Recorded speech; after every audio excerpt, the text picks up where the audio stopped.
Sin duda, si la historia fue injusta con un personaje cuya relevancia llega hasta nuestros días y tras 2 siglos, ahora más que nunca, sigue salvando millones de vidas, ese fue Ignaz Semmelweis, conocido como el Salvador de las Madres. Fue el primero en demostrar sin lugar a dudas que existían agentes productores de enfermedad que se contagiaban por contacto y que podían ser eliminados mediante medidas de higiene. En definitiva, fue el descubridor de la antisepsia. Pero su historia es terrible. Apesadumbrado por la alta mortalidad de mujeres y niños tras el parto, se percató de que las muertes por fiebres puerperales eran más numerosas en aquellos partos que habían sido atendidos por médicos, mientras que en los que eran atendidos por matronas, profesión artesanal sin formación académica en aquella época, eran muchas menos. Es decir, morían más niños recién nacidos atendidos por médicos que por parteras. Hasta tal punto era así que las mujeres, conocedoras del riesgo que sufrían, preferían dar a luz en otros hospitales con aparentemente peor dotación material y humana.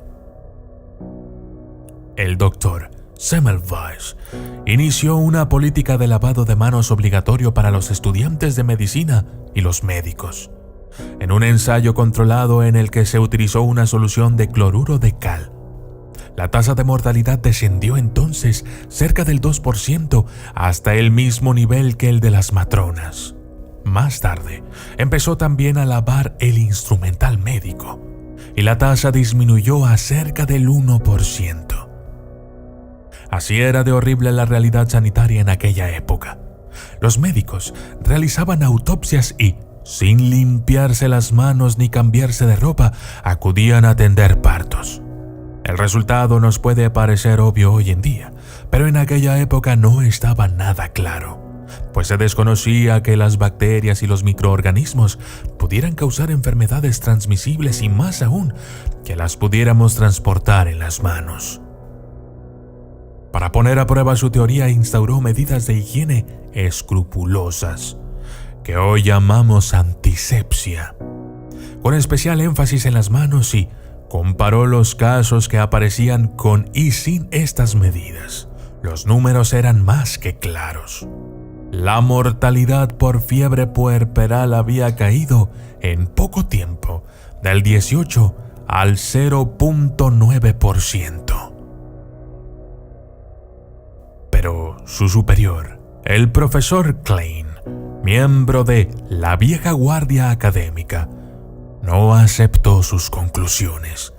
Klein pensaba que la menor mortalidad se debía al nuevo sistema de ventilación del hospital, una idea que encajaba con la entonces popular teoría miasmática de la enfermedad. Semmelweis convenció a una serie de jóvenes profesores que le apoyaron. Iban a convertirse en los líderes de la siguiente generación académica que haría del Allgemeine Krankenhaus el mayor hospital universitario del mundo durante el siguiente medio siglo. Sin embargo, el personal superior ganó y Semmelweis no consiguió que le renovaran su plaza de profesor asistente en 1849. Se le ofreció un nombramiento de profesor clínico, sin permiso para enseñar a partir de cadáveres. Sintiéndose traicionado, huyó de Viena, abandonó a sus partidarios y regresó a casa en Budapest. En 1851 fue nombrado jefe de obstetricia del Hospital de San Roque, donde arengó públicamente a médicos y enfermeras sobre el lavado de manos y la reducción de la mortalidad materna. En 1855 abandonó este puesto para convertirse en profesor de la Universidad de Pest. En 1861 publicó un libro, La etiología, el concepto y la profilaxis de la fiebre del parto. Pero estaba mal escrito y fue mal recibido por el estamento médico. El virus de la gripe, la legionelosis, la meningitis bacteriana, el sarampión, el virus del Nilo Occidental, la tularemia, la hepatitis A, el rotavirus, el virus de Norwalk, las pseudomonas multiresistentes, la Klebsiella superresistente, el Staphylococcus, el Enterococcus resistente a la vancomicina. Son solo algunos de los organismos infecciosos y enfermedades que podían contraerse durante la hospitalización. El control de la infección es esencial para limitar la propagación de estas enfermedades. La infección cruzada de los pacientes a través de las manos contaminadas de el personal sanitario es uno de los principales métodos de propagación de los agentes infecciosos. La higiene de las manos fue el factor más importante para el control de las infecciones. Incluso hoy en día, el lavado de manos se realiza solo entre 1/3 y la mitad de lo que debería.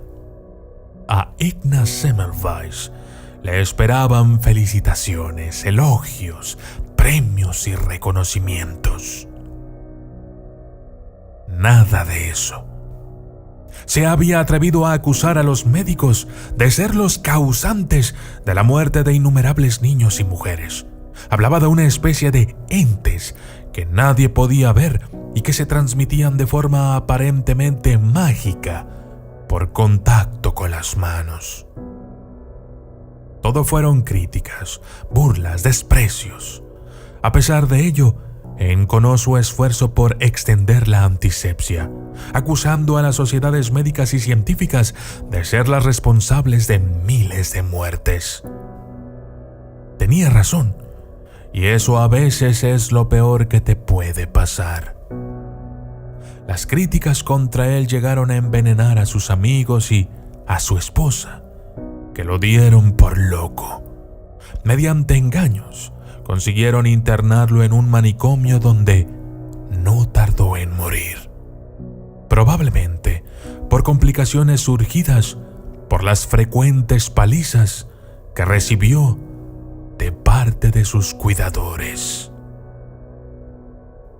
Yo soy el documentalista y esto fue Ignaz Semmelweis, el salvador de las madres.